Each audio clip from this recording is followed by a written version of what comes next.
Ouya nani? Ndayana mai wangu nemudzimai wangu. Oh, varwere maoko mai nemudzimai. Vauya nemukomana. Nai mama.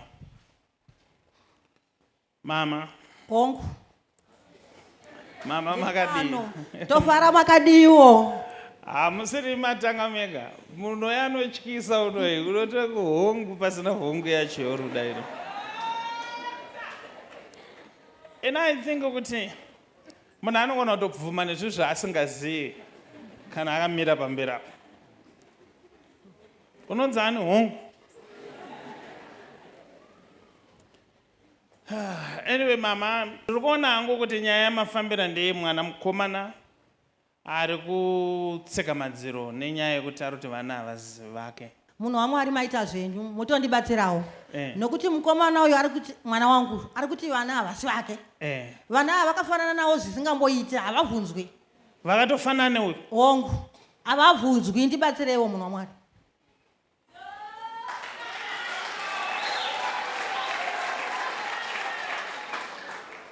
Kuyono ndichii mukadzi wacho? Taiwirirana kubva kudhara, asi last week ndo pakangoti vana havasi vangu. Just like that, from Norway? From Norway, last week.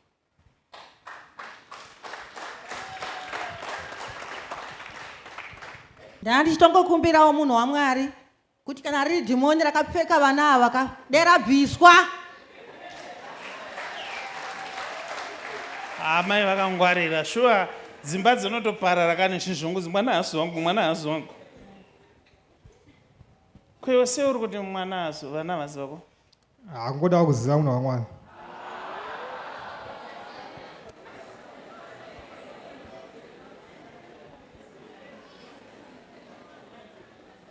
We listen, we don't judge. So dambudziko renyu nderekuti munojaja. Mama, I'm so happy kuti muda kuti dhimoni riri pane mwana uyu ribve. Hongu. But regai ndingokutorai kumashure shomanana uyu mwana uyu achiri mudiki zvemumaoko. Tingowonesana. Kukuonesana ka. Hongu. Mwana wenyu muchimubereka uyu ndakaona makamubereka anga ari munhu chivhindikiti chaizvo, bhodhi yake akati simbei. But aive neurwere paari because ari mudiki kudaro makanomutarisa but anga asina mabhora akakwana. Hongu. Ndobva maenda kuno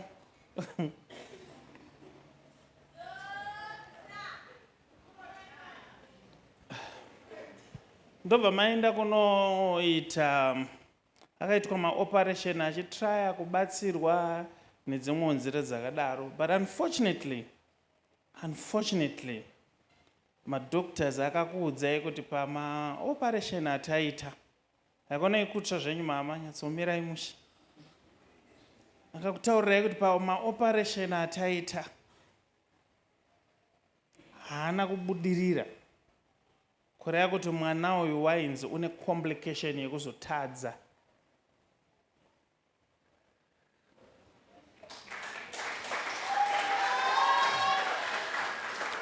Problem yamaita muda kuedza kuti imba yemwana uyu isaparare, but secret yenyu manje.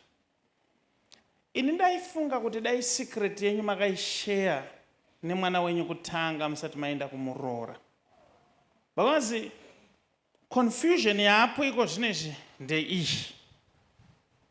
Muri kumira pamberi pemuprofita muchibheja kuti vana ava vabvunzwe vakafanana. Because imi muri kuziva kuti vakafanana ka. Nokuti vana ava vazukuru venyu ava havazive uyu. But imimi ndimi makachovera mwana wenyu munin'ina wauyu kuti apinde muimba yeuyu kuti vana vavepo. Saka vakafanana.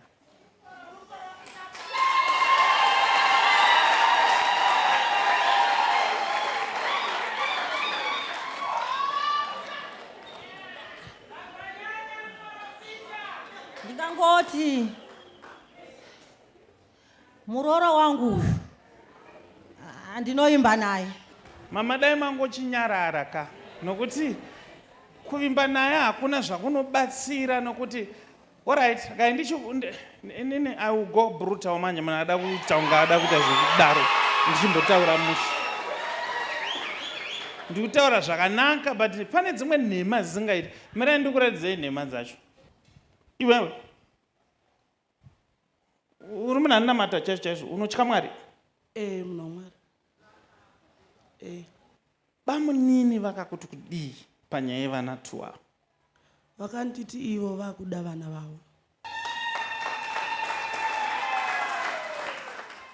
Pandakubvunza kuti sei uchiti vana havazi vako wangoti kungoda kuziva. But pane message yawakasenderwa nemunhu achiti vana havazi vako.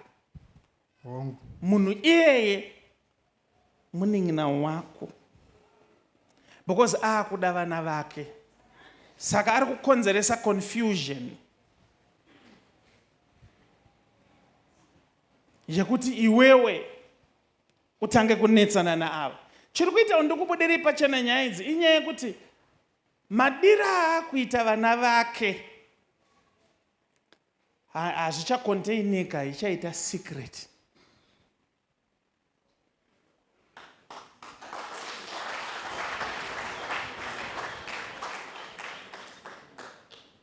Munyama wakangoita ndokuti mama havana kubudira pachena kuti pakaitika maoperation pauri uri mudiki. Zvakanobuda zvichinzi iwe hauchagona kuita vana. Saka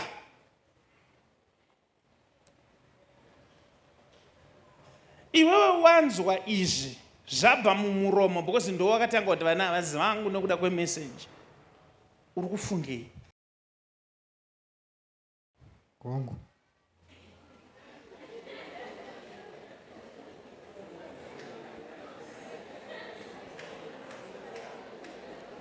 Chada ongoro waitongoti hongu.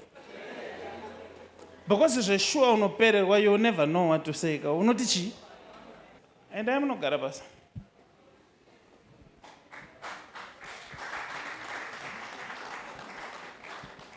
Hakuna chivi chinofushirika nokusingapere. Never.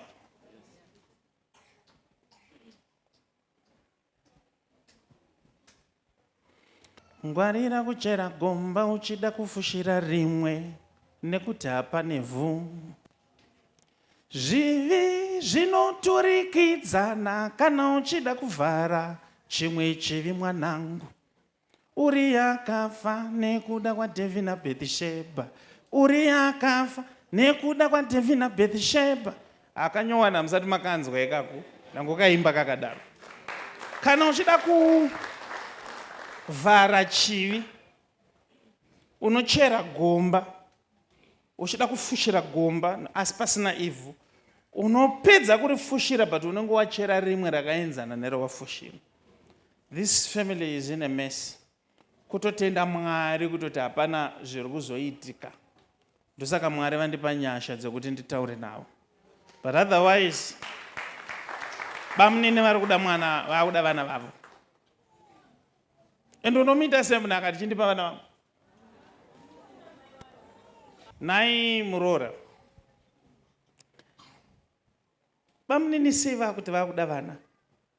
Nekuti vainge vada kusangana neni, saka isusu tanga takagara pasi namwini wangu kuti tinosangana kana tinenge tauda kuita mwana chete.